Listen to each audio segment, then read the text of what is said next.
Donut Bag is brought to you by ExpressVPN. Your data is your business. Protect it with ExpressVPN. For 3 extra months free with a 1-year package, go to the link listed in my Twitter profile. All right, Steelers lose 17-14. But this felt like a much bigger game. This felt like this wasn't just a loss. This felt personal and hurtful, and I don't know. People are going nuts over this game. How you doing, Darren? Good, Joe. Thanks for having me on. Yeah, it's the Patriots, and no matter whether Brady's on the team or gone, at least for a while, it's still going to be the Patriots. Outside of Cleveland, Baltimore, and Cincinnati, they're the most hated. They made me more hated than Cincinnati and Cleveland, really. It's early in the season. That's a really good point. For game 2, people are really intense. A lot of things. Well, it's just game 2. Well, they've had a lot going on in just 2 weeks. So we've got a quarterback controversy. We got a line that's up and down, some good, some bad. TJ Watt's out. People miss Hayden. So it's tough. Well, let's talk about TJ Watt, because the way that the defense changed from 1 week to another since because TJ Watt wasn't in there, it's like night and day. My goodness. Not that the defense was bad, but they were unbelievably dominant and awesome against Cincinnati. And now against New England, they were just there. There were no splash plays except for Minka's interception. Yeah, and that's the thing. TJ Watt is just so impactful. He's one of those rare guys that when he's in the game, he changes everything. It goes right in there with like the Reggie Whites and Lawrence Taylors and Mike Singletary's of the world. He's that good. And that's really a short list. I'm not going to go, Troy Polamalu, obviously, if we're not being too much homer. Those are game-changing guys. Ed Reed. You plan offenses around guys like that. And when that guy's not in the game, the impact's there. And I like Highsmith a lot. I think he's a great linebacker, but he's just not the same caliber. And, they kept switching him yesterday from inside to outside and almost like trying to figure out what's the best combination to replace it, where TJ, you just let him buckle up and go in and just raise hell and create chaos. So, all those Browns fans and Baltimore fans in particular, they always want to say, well, he can't stop the run. Well, he definitely stopped the run. Cincinnati, he crushed Joe Mixon a few times for a loss and tackle. He's a complete player. He's not just a pass rusher. And when you lose a complete player like that, it has a big impact. Yeah.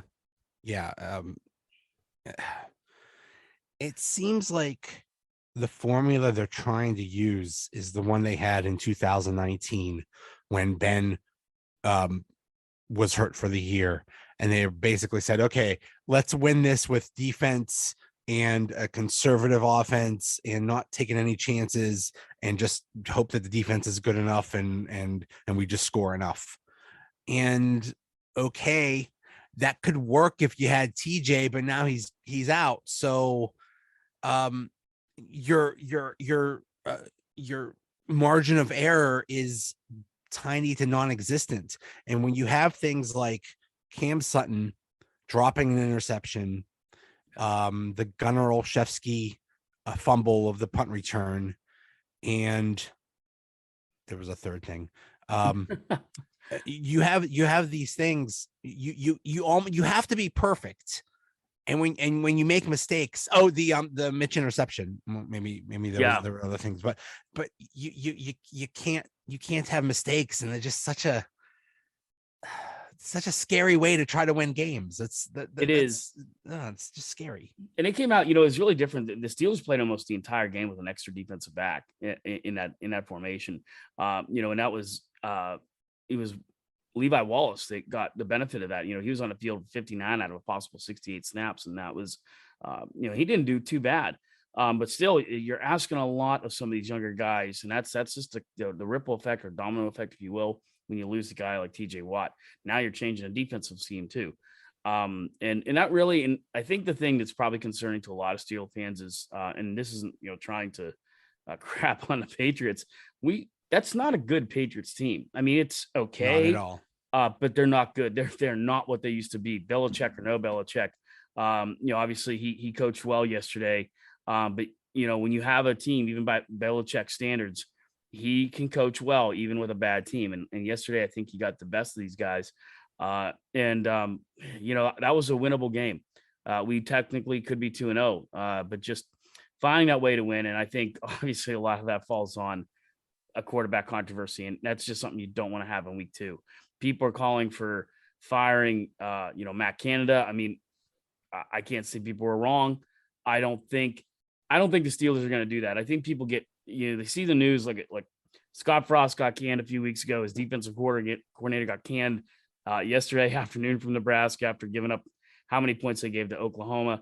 And people start thinking, oh, well, and Herm Edwards got canned. And everyone's like, oh, well, we can just start firing people. Look, the Steelers haven't just started firing people ever. That's something the Jets do, the Colts do, the Houston Texans do. It's not the Steeler way. Unless some huge pressure or some unforeseeable thing, I don't see Matt Canada going anywhere soon. But if you are going to make a switch at quarterback, this could be the time to do it. And, obviously you heard the fans, Kenny. And I mean, it was, Mitch heard that, he heard it. You can't say Tomlin didn't somehow. They asked him about it. It's like, did you hear the Kenny? He's like, no, I didn't hear that. Like, buddy, you need your hearing checked then, because we all heard it. Yeah. Yeah. I mean, you heard it in that preseason game. It was insane. He knows.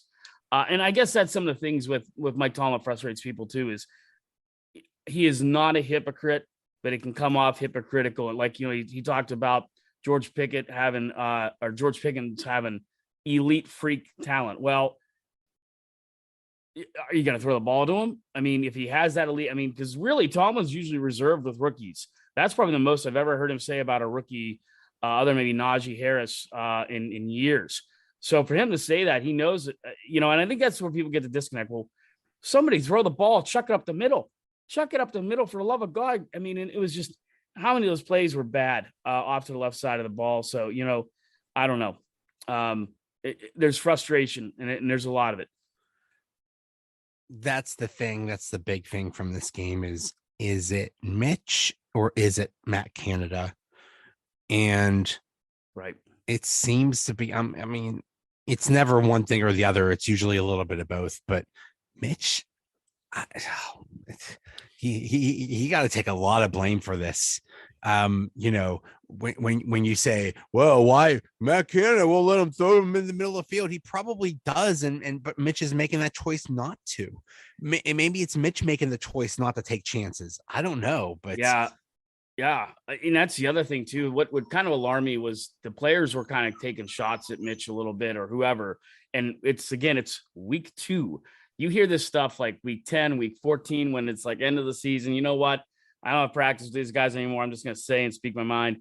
You had guys, over yesterday, you know, Chase Claypool, you had a lot of guys speaking their mind yesterday after that game. I think Mark Cabali, almost all the reporters that cover the beat said that locker room was a little steamed and, a little jovial, a little mixed, but definitely an awkward locker room for week 2. And you have a short week. So that's the other thing. It's tough right now for us as fans. For them, you want to make a switch when you have 3 days to prepare for a decent Browns team, right? I mean, it's not the same old Browns. These Browns are very capable of beating the Steelers. Used to be this is just an easy win, pass it off and go. So now you want to throw Kenny into the fire with this. I don't know. Maybe the best thing is having an extra week to prepare. The smart thing is if you're going to insert Kenny, maybe we insert Kenny in the next coming game and try to stick with it against Cleveland. And that might be a good idea, because you're right. Putting Kenny in with on 2-3 days rest, that's ridiculous. But after that, you have a week and a half of rest. Right. That's a perfect time to put to get Kenny ready. So right. But it's like, how it is. I mean, if he comes in right now and he lights it up, I mean, there's no way you can put him back, put on the bench.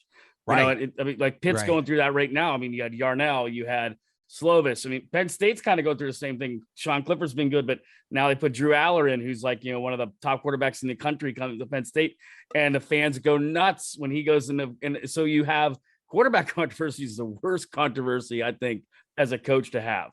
because the tremendous amount of pressure from media will put it on you. The fans definitely got to put it on you. So yeah, I don't know. And this short week is not favorable for Tomlin and the Steelers.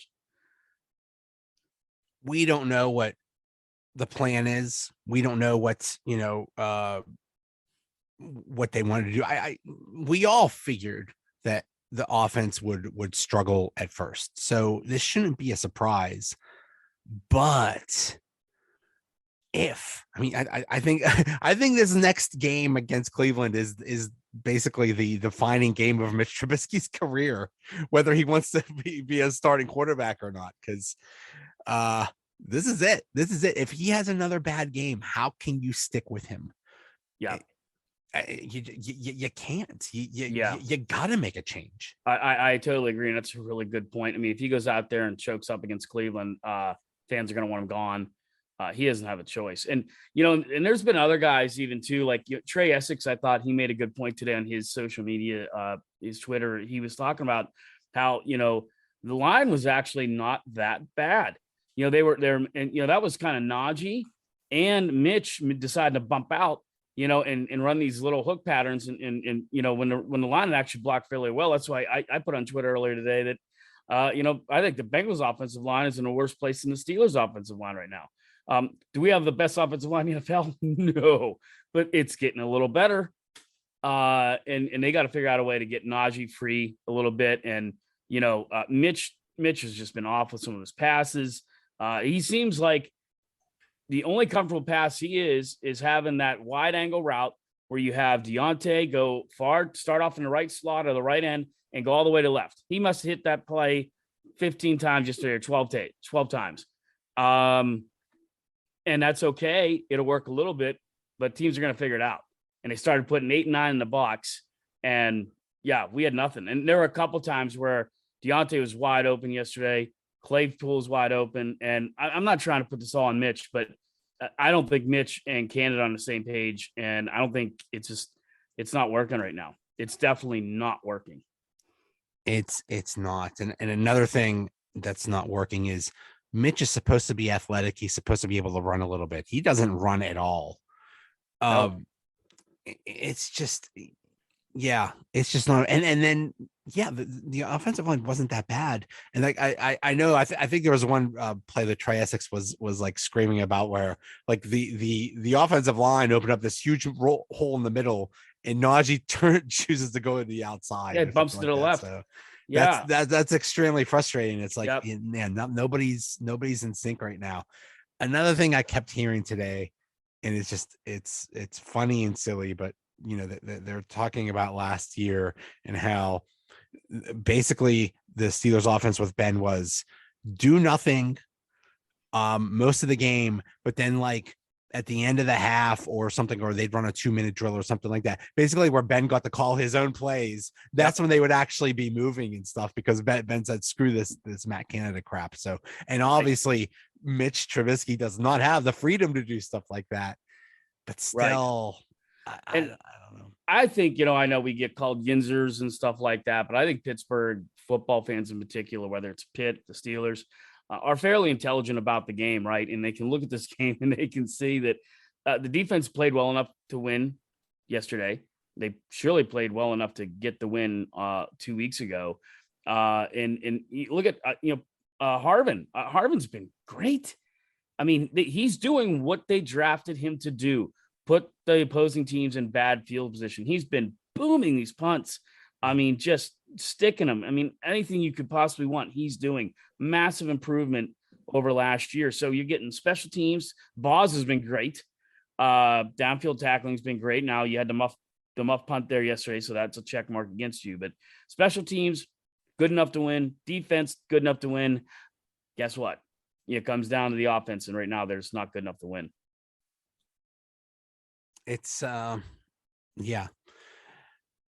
then now we face Cleveland, who I'm actually in shock how well they're playing. I figured I have zero respect for Jacoby Brissett, so I did not think much of what they were doing. But hey, they won their first game, and they should have won yesterday. Oh my goodness, what a collapse! They're going to be mad. they're going to be mad. First of all, they're playing the Steelers. They're going to be mad anyway. But to lose that way, ooh, I don't know. I don't think Yeah. this is I'm not liking this game for the Steelers. So where I live, a little north of you up here, we get both the Ohio and the Pittsburgh, Pennsylvania news channels. And I thought it was really funny that and I didn't see this, and I didn't see it on Wake Up Football or anything else today too, but apparently the Browns stadium there, they flashed after they went up 35-14, maybe, or 17. They flashed, this will be the first 2-0 start for the Browns since 1993. And the stadium went nuts. Well, then it all went downhill, which I thought that was phenomenal. I mean, that's amazing. Yeah, they put that up on the scoreboard, and yeah, the crowd went nuts. Well, guess what? And yeah, I mean, the Jets, they give the Jets credit, but if you would have told me, hey, Bengals or Browns, who's going to be 0-2 or 2-0, I definitely would have picked the Bengals at this point and not the Browns. But Browns 1-1, the Bengals are 0-2, and yeah, you're right. Chubb's been playing great. The offensive line, their defensive line looks stout. They're going to give us a game Thursday. It's going to be real interesting. It's going to be really interesting. Wow. It's going to be something. Yeah. The Bengals are I just had a feeling when I started watching that Bengals Cowboys game, and the Cowboys went up early. It's like, are the Cowboys going to win this? I don't know. And I called it. I said the Bengals were going to have a Super Bowl hangover. But still, I mean, they should have beat the Steelers. That was a fluke. Even with all those turnovers, they still almost won the game, and they would have won if it wasn't for the blocked extra point. So it's not like they're bad or something like that. But maybe they just maybe it's human nature. You see Cooper Rush, and it's like, oh, we got this in the bag. And well, I mean, Dallas has a really good defense. I mean, Micah Parsons, arguably one of the top, maybe rookie of the year last year. Now you got to put him in the top 3 or 4 in the league. He's their TJ Watt. He's basically on that level. And again, that Bengals offensive line. I mean, I don't know how much of the game you saw yesterday. Burrow was running for his life all day long or all afternoon long. And the Steelers games. So anytime the Bengals are going to come up against a formidable defense, I think they're in trouble. I mean, their offensive line, I don't know what they're going to do. I know that they talked this morning in their media day about moving the line around. Well, that's great, but that's also something you really don't want to be doing once the season starts. That's what the preseason's for, even though you only get 3 games to do it now. But yeah, their offensive line may be one of the worst in the NFL right now. They spent a lot of money to fix their offensive line. 5 new starters. Well, five new guys and basically a new combination. So yeah. And so far it's a complete disaster. So, I mean, Steelers did something similar, and, it's so far as, a disaster, but it's getting a little bit better, but oh boy, that was a big thing. Is like, well, we have to protect Joe Burrow. Well, you're doing a lousy job. Right. Wow. Right. And yeah, you said, basically 5 new starters or 5 new, whatever combinations, but they hardly played together in the preseason and training camp. It's like, hey, here's a stupid idea. Why don't you get these guys together so they can learn from each other? Yeah, right. That was weird. Right. But I know, you see why they have gunshot. I mean, the Browns lost both their starting centers in a preseason for the year. So they're going with their third guy. I don't even know the guy's name. I can't think of it off the top of my head. So, I think the Steelers can definitely keep it close. I don't think the Browns are going to come walk all over us, but that they are going to have to be ready to stop the run, which that scares me with Devin Bush. I just don't know about Devin Bush. I think he's bye-bye after this year. Some of the other linebackers have made it up for it. Miles Jackson making some good tackles. Highsmith made some great tackles yesterday. But yeah, man, it's going to be a doozy, and really it's going to come down. I think the defense can keep them in check. It's going to be whether the offense can overcome. And oof. I don't know, if you had to predict that game right now, what would you predict? I would predict I don't even know. I think the line is, I don't even know what the line is. I think it's maybe Cleveland by 3 or something like that. I thought it was like Cleveland 2.5, maybe. I would say, yeah, this Cleveland by 3 sounds about right. I could see that happening. Yeah. I mean, just from, sheer desperation and just what happened last week. But yeah, I really think this is the defining game of Mitch Trubisky's life. He's like, you better you better not screw up again, dude, because this is it. This might be it. We might be looking at Kenny in game 4. Well, and that's true. And the stats just aren't helpful to him. I mean, 71 passes in the Steelers uniform, and I think only 10 of those 71 passes have been for over 20 yards. And I think the other thing we tend to, or people aren't talking about, is how bad is Najee's injury. It seems like, he started off in the game yesterday, and now we're seeing Warren, which Warren's a nice surprise. But how bad is that Najee Harris injury? And that's where pass blocking, I think we've been actually fairly efficient these first 2 games. But run blocking is where we have some, gaps to fill there, no pun intended. But yeah, I mean, it is. I agree with you totally. I think it's a great call about Mitch. I mean, it let him go with it, because I don't know about throwing Kenny to the fire in a conference game. And right now, this conference, every game is important because we're all pretty much even. Right. And the AFC East we're in first place, which is just Crazy. unbelievable. But if you can pull out a win against Cleveland this Thursday, then yeah, you make a little bit of room. I still, unless Mitch goes nuts and runs one in and throws 5, I'm still probably tending to, I think it's time for Kenny. But again, like you said, who is it? Right? I mean, if Kenny goes in and he's just chucking things to the side and outlet passes, and when it's 3rd and 19, you're doing a 5-yard toss to Pickett or Pickens, then and that's Kenny Pickett, a quarterback, then it's Matt Canada. But is it Matt Canada or is it Tomlin? Because like I started this saying, we're going to try to win with defense and not making mistakes. What if he's saying to them, whatever you do, you just better not make a mistake. You better not throw an interception. You better not fumble. You better not make a mistake. And what if they have it in their heads like, oh my bad, I better not take any chances then, because and not even try to throw it. So that could be it too. I don't know. Yeah, I mean, you and I go back and forth on how we feel about Tomlin. I mean, I don't dislike him. I feel I wish I would have won more by now under his leadership. But strangely enough, how much is it Tomlin's fault? I don't know how much these 2 losses are his, other than offensive line development. I thought in that 7th round or 6th round they could have grabbed that kid that the Bears got, and he's doing well, and they drafted another quarterback. Who got cut and didn't even make the squad. So I think there's a little bit there, but I think really a lot of blame comes down to who to blame. Is it Trubisky? Is it Canada? Whoever it is, they have about 3 days to figure that out before they strap it on Thursday. And couldn't be like the Jets this week, or couldn't be the Colts. No, we have to have the Browns. So it's a big game, and I think it could be a defining game for them right now. Huge. Yeah, it's very early in the season. I think one thing you could definitely criticize Tomlin about is that when they had a chance to get offensive linemen early, they chose to get running backs and quarterbacks and wide receivers and stuff like that. And that's all nice and sexy and stuff. But if you have nobody, defending, if you have no offensive line, it doesn't matter who you have. So, you could, I think that's valid.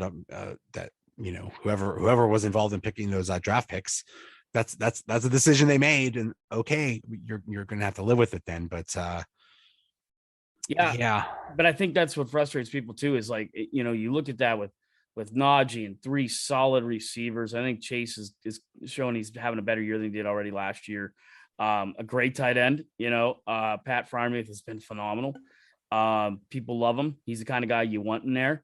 Warren coming up out of nowhere. Steeler fans, we Yinzers, we love that kind of stuff. Unknown out of nowhere, coming up and how he's getting snaps, and they seem to love him. But with all these weapons, you need to start utilizing them. And I think that's the ultimate thing, is we're just not doing it. We're not throwing downfield. And yeah, it's tough. It's tough to throw Kenny into the fire. Although I know a lot of people are just like, throw him in there. Well, if you throw Kenny in, are there chances he may connect in or stand in the pocket longer to make those downfield passes? Absolutely. But you're giving him 3 days to prepare for one of the better defenses in the NFL. I think you're just throwing the kid under the bus. And then week 4 is against the Jets. That's like Yeah. that's like starting a video game on easy difficulty. Right. I think at home against the Jets. Yeah, Perfect. with a stack lineup of 90 or higher rated guys. Right. Yeah. Yeah. And So then and then next week is at the Bills. So let's put it on like the hardest difficulties. But right. Yeah, exactly. I couldn't believe tonight. So I told you about getting the news. Well, we also get the Buffalo Bills coverage up here. And since we moved up here, we used to live in Moon and we moved up here a little bit further north now. They took school off today in Buffalo. The business is closed early. And I'm thinking it's week 2. I mean, it's a good matchup against the Titans. I know it's a 7:15 game. What are we doing? What are you what doing? What are we doing? Taking school off for because the game's on a Monday? Yeah. Come on. So I just thought that was kind of funny. Kids these days. Right. Yeah. Yeah. I mean, we never got school off even when the Steelers were, you know what? No, it's not the kids, it's the teacher, it's the adults. The adults wanted the day off, and so they just try to make it it's for the children. Like, no, you're hungover, dude. That's why.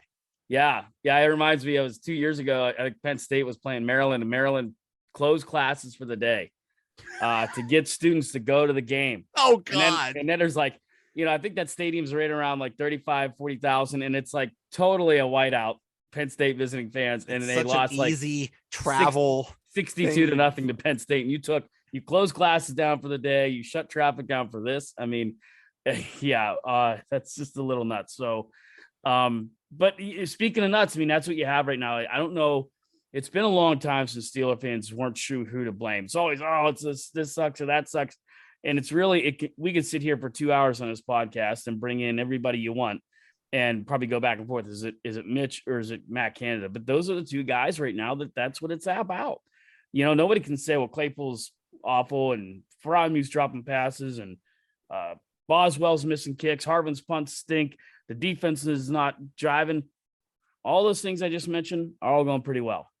With the exception of muff punt, everything's clicking except one big thing. And we have the right cogs to make it click, and it's not working. So that's where it just comes down to who's going to be changed. It's too bad right now that not one of these. So something's going to happen. And I tend to think it's going to be a quarterback because I just don't see the Steelers. They're just not going to get rid of Canada, not during the season. No. But I still have my doubts whether he is actually a competent NFL offensive coordinator, because it's been 2 years now and he's actually been there a little bit longer than that. I'm still not convinced that he's actually, that his scheme is actually good enough. So we'll see. That's a great point, Joe, because last year we heard, well, Ben's slow. Ben doesn't have the arm. He's achy. He doesn't move like he used to. So, we give Matt Canada a pass. Well, honestly, we wish you had Ben in here a couple times, because I guarantee you, at least I'm pretty darn sure, we beat New England yesterday when Ben's in there. And I think we don't even go to overtime. We beat Cincinnati if Ben's in there. So, oh yeah. That's just my feeling on that. And that's not like I'm, running around waving the number 7 flag. I think that's the deal. And I think that's what a lot of people feel. Kenny has a similar game. And that's why, and of course he's a pick guy, so that's all mounting there. And yeah, the cheers are only going to get louder. So that's one thing. If you don't put them in, okay. But those cheers and chants are only going to get louder, longer. I wonder when Tomlin said, I didn't hear the Kenny chants, maybe that's just going to motivate the crowd to cheer for his name. Yeah. Oh, absolutely. Yeah, he couldn't have said anything worse, because now it's going to be, there'll be guys with bullhorns in there if they have to. That's right. Right. Yep. Maybe giant signs. Yeah, it'll be like Monday Night Raw during the Attitude Area. That's right. Pink, neon green and everything. So those were fun, but I always used to, if you sat low, you couldn't even see because of the signs. People just had those signs up in those years. It kind of sucks sometimes, when you be like it. I was too busy holding up my own sign to worry about everybody else's signs. So it was, oh man, just craziness that 20,000 people each had a sign. I remember I had a sign that said "Goldust is my mom." That was That was my sign. And very, very not nice things about Bret Hart's and go back to Canada and stuff like that. So Yeah. yeah, that was a Yeah. crazy time. There's a guy beside me. It was a few weeks or after The Rock and Booker T went back and forth, and he said that Booker T 2 + 2 = Thomas Jefferson, Oh geez. because he made that, Oh the short bus pulls up. But yeah, no, yeah, just getting back on track with the Steelers. It's in the same vein, guys like us who, also are in the sports media. This is, it's what's good for a business too, because it really gives you something to talk about. I'm really interested to see how Thursday goes. And I'm also interested to see, especially if it's like this, which I think it's going to be. I think it's going to be another either close win or close loss. It's not a blowout. What's the aftermath? Because that's going to be the interesting week. That's going to be, because then after that, we have a week and a half to just here. I mean, we only have a couple days and we're going crazy. We have a week and a half to just let everything fester. Oh boy. Right. So, yeah. And then I'm interested to see how Najee does. Obviously, he's got to be able to look at that. I would think he's looking at game tape saying, man, if I would have cut in between a tackle here, if I would just cut up, right. And he didn't have a horrible game. He definitely had a better game than he did against the Bengals. So hopefully there's a steady improvement there too. But yeah, I mean, Mitch wasn't even getting him the ball as much as any of us would have liked. So yeah. All right, sir. Well, thanks a lot. Thank you. Let's see.